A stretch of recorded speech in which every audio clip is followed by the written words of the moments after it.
never come back again. It's got a death curse. It's got a death curse. Drop.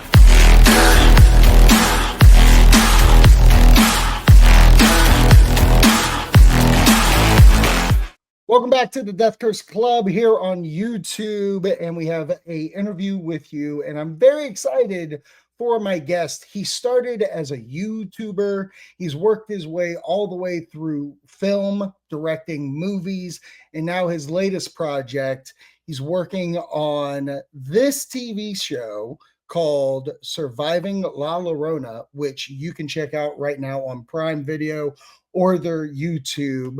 But I'd like to introduce to you now, writer, director, we have Anubys Lopez. Thank you, Anubys, for coming on. Hey, brother. Thank you for having me. Oh, man. Like, doing a little research on you, like, finding out you were one of the first YouTubers out there back in 2008 and seeing how far you have come in like 15, 16, 17 years. Like, is it mind-blowing, like, how much evolution you've seen through your career? Yeah, man, it's been insane because back then, back around the time when I started, telling somebody that you were a YouTuber was kind of just like nobody knew what that was, you know. Right, So right, they were just kind of like, okay, what do you do? Well, how do you make money from that, you know? right, And right, and then now everybody's a YouTuber. Everybody wants to be a YouTuber. And right. I always tell the people that are trying to start like around this time, I tell them, you already missed the boat a long time ago, my friend. If you wanted Right. to if you wanted to make some real money on YouTube, that was 10 years ago, you know? But but yeah, it's been a crazy like evolutionary wise, it's been insane because you've seen like all this like streamers coming out, you know, like Right. Tubi's, it's really big right now. Mm-hmm. Prime has been great. But I mean, YouTube is making a comeback right now, so they're doing great. But yeah, the evolution of everything has been insane. Yeah. And looking at your career, I've seen that you make more of your movies come from a true aspect, like you like to use real life experiences to make your film, and you write and direct. And currently, as I said at the beginning, you have written and directed this show, Surviving La Llorona, which is, it's interesting to see the evolution of La Llorona's story just come through all the years. At the beginning of your show, you point out that 85% of Latin from Mexico to America know of La Llorona, but 65% have had an experience through it. Yeah. What was your interest of getting into this iconic icon of terror? So it all started kind of like as a funny thing because we were hanging out with a couple of friends and they were telling us about how they have seen her in the past and they told us the story. Actually, the very first episode on the Mhm, series where mhm. the brother and sister, that story it happened to our friends. So it's an Oh, actual thing that happened. And from that story, when once she sat down with us and told us the story, it was just so mind blowing to me that I was just like, huh, I wonder how many other people have really seen her, how many other mhm, people have gone through experiences like this, but they've never been able to tell the story, you know? mhm. So it was just one of those things, and we posted online. We posted a casting call. I figured it would be like a fun thing to do. So we posted a casting call on Facebook and on Instagram, and then literally overnight we had like 3,000 shares and hundreds of comments, and the submissions on through our email was just it was just so much. We had to make a different email because people were just blowing it up. So Oh my, there was a lot of interest on the topic, you know. So right. that's how it all started. Yeah. Wow. Now, from a directing standpoint, I've watched the first episode and I love the way the story is done between her, version of the events to the brother's version of the events and seeing how he helped in a way. But when you do the reenactments, were you also the one shooting, filming the reenactments of it all? Yeah, yeah, we did both of them. We did the interviews and the reenactments. So, from a filmmaker standpoint, do you, when you're hearing the story play out, when you're filming their interviews, do you already have in mind, like, oh, this is going to, I know how I want to shoot this, I know how I want to make this creepy effect come to life? Yeah, so what we did pretty much is once we received the stories, we went through all the stories and we chose the best ones, or the ones Mm-hmm. that were in a lot of cases the ones that we were actually able to do, because a lot of Mm-hmm. other ones were like just too high budget that we couldn't pull off. Right. But yeah, once we had the stories, we we tweaked them around a little bit. We in some cases some stories were too short, so we added like a little bit of drama on there, or like Right. made it a little bit more spooky.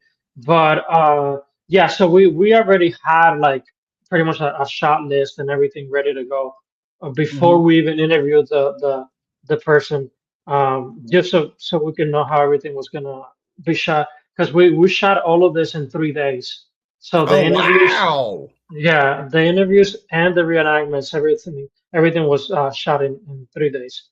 So Wow. it was 12-hour days, and just a lot of pre-production, because if not, we wouldn't have been able to pull it off. Right, right. Were there any tales that were actually getting to you, like in a creepy way? Yeah, there was other than the ones we shot, there was a couple of them that were very interesting, but we weren't able to do them for time purposes or budget wise. There was one of a guy that told us that he was in the military. He Mhm, went to serve in the army, and he was like stationed in the Mexico border. And mhm, I think it was, I forgot the name of the city, but it's like a small mhm, city between Mexico and the U.S.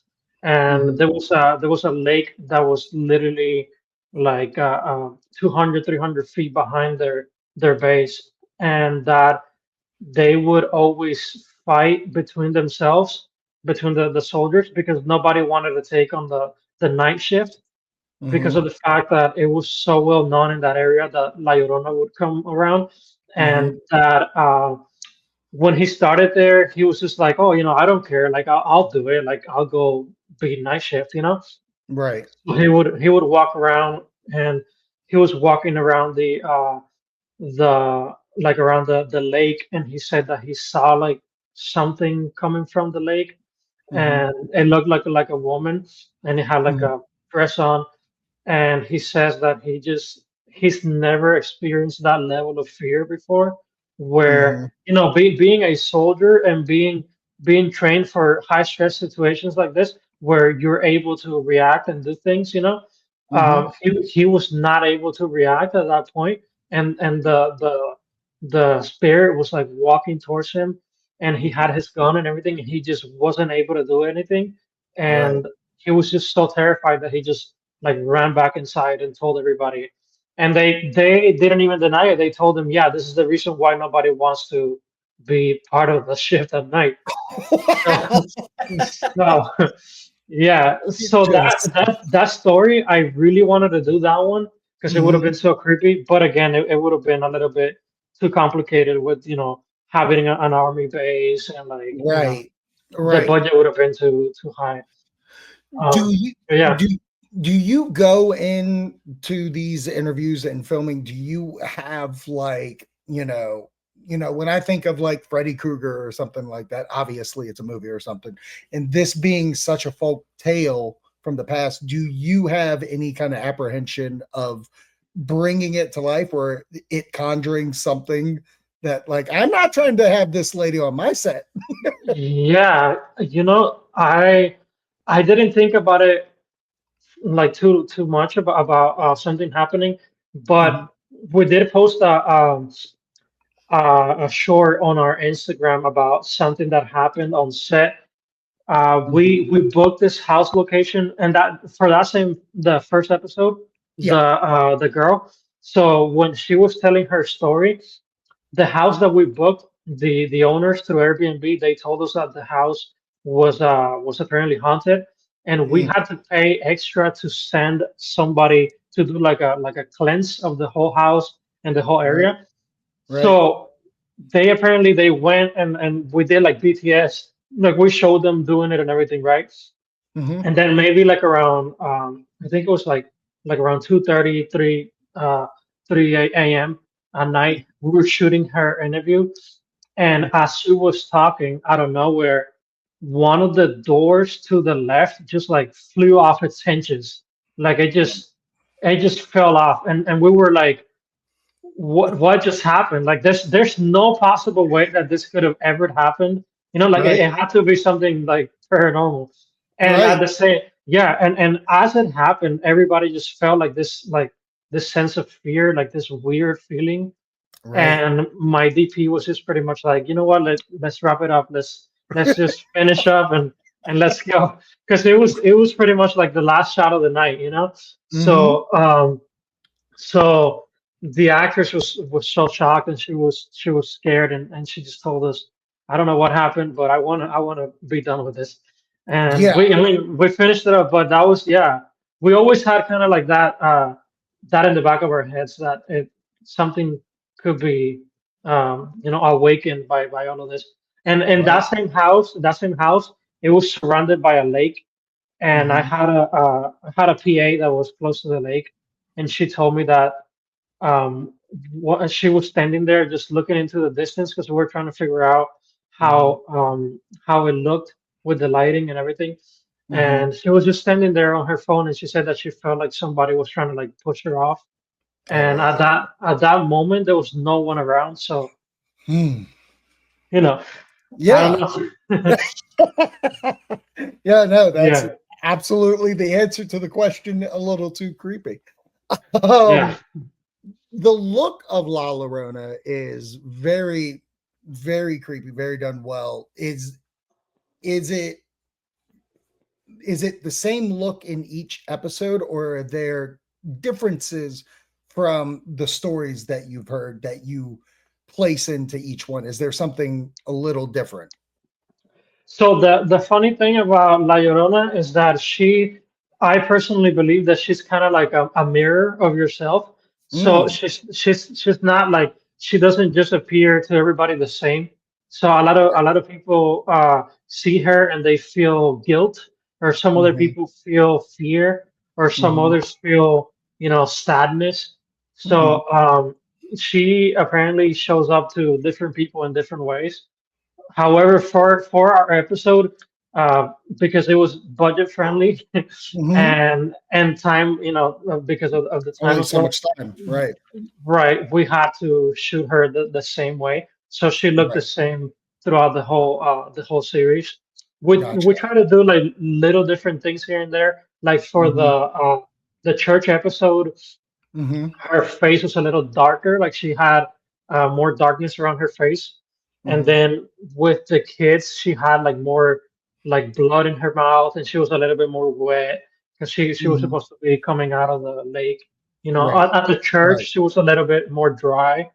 Little subtle things like that, but for the most part, yeah, she looked the same throughout the whole series. Gotcha.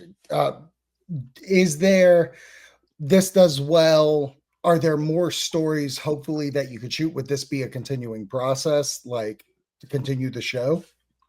Yeah, so we actually shot a fourth episode that never made it to light. Hmm. That we still need to do some recreations for that episode. Hmm. Right. Again, because of time constraints and all of that, we weren't able to really do that one. Hmm. But we are talking to a distributor right now that wants the show, and there's been a lot of distributors that have wanted this series from the very beginning. We had some big ones that wanted it, and now the series is being shot at Cannes Film Oh, Festival. So fantastic. yeah, so there's a lot of possibilities with it, but we are working on the feature film version. So we're pretty much gonna get those 3 episodes and cut Mhm. him up a little bit and do some minor editing to it and add Mhm. that fourth episode to it. And there'll be probably like some experts talking as well and like all of that. So there's going to be a feature film version of the series, and Gotcha. there's going to be another episode for the actual series as well. I was going to ask, as being a filmmaker, you've written your movies. I was wondering if you were going to try to turn into an actual like fictionalized version with characters and stuff like that. Is that something you're interested in doing?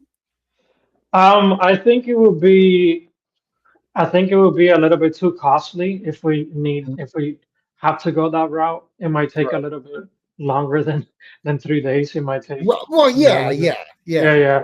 yeah. So we're trying to kind of like work with what we already shot now. Hmm. So yeah, we probably won't go that route, but Gotcha. I think if it does well, and if there's a lot of interest, we might just shoot like more episodes and like expand the world of Surviving La Llorona. Right, And who knows, maybe depends on how the audience reacts to it. We might want to go that route. Just depends on how it goes. We're just trying to like test everything right now and see what works best, honestly. for sure. So I mean, the Latin culture is full of like just these monstrous dark lore kind of creatures. Are there any other that you have found that you've researched? Is there anybody else you would be interested in covering? Yeah, so there's a um very interesting legend about what's it called, the woman, the flesh woman or something like that. Uh-huh. It has like a specific name in Spanish, but Right. it's a legend. It's a legend that that's very popular in El Salvador, and my Mhm. wife is from there, and we've actually traveled there like a couple of times. And I already told her that it would be super cool if we can go over there and kind of do the Mhm. same thing that we did with Surviving La Llorona, but Right. probably with the locals and kind of like go and look into that legend a little bit more because Right. it's yeah it's super creepy. So Yeah. yeah, I probably want to do that one. And there's That's been a couple more, but I'm still trying to see which ones are the scariest ones. Oh, absolutely. Okay. You do Yeah, something on the chupacabra, I'm on it. yeah, yeah. That one's a good one too. It's very popular, so Yes. there's definitely an audience for it. That's Yeah. yeah, for sure.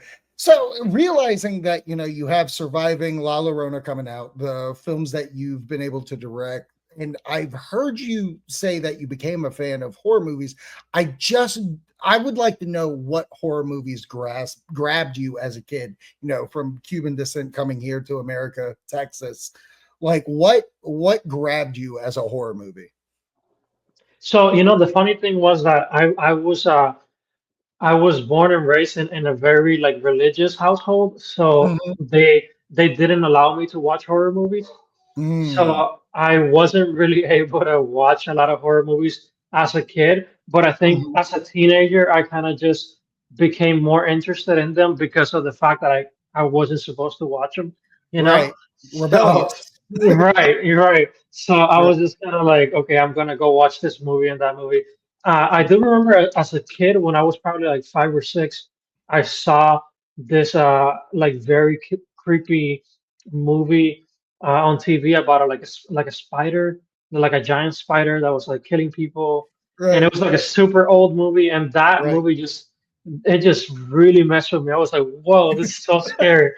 Right. Uh, but Right. as a teenager, I started like I watched like the Saw movies. Those are Mhm. great. Like I Right. like those.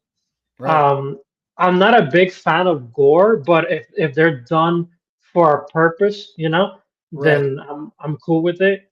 Right. Um, I'm a big fan of like the A24 movies. Like I've watched Lamb, Hereditary, Mhm. Midsommar, like all of those. It comes at night. Get Out is a really good movie. That's not from A24, but it's also a Right. really good movie. Right. So right. I like a lot of those movies, like the psychological thrillers and all of those. Right. And I think that, I mean, I know ghost stories aren't really psychological, but it does play with your mind a lot. And I think that's why something like La Llorona really just hits hard, because it is messing with your psyche. Like, is that there? Right. Is she there? Why am I hearing weeping and stuff like that? Like, it is stuff that messes with you, and like Right. super creepy. Yeah, absolutely, um, dude. It's crazy. what do you got coming down after this? Do you have something that you're working on that you can kind of talk about? So yeah. So we are shooting a series of short films that are more like in the weird aspect of things. I'm trying to be a little bit more of myself.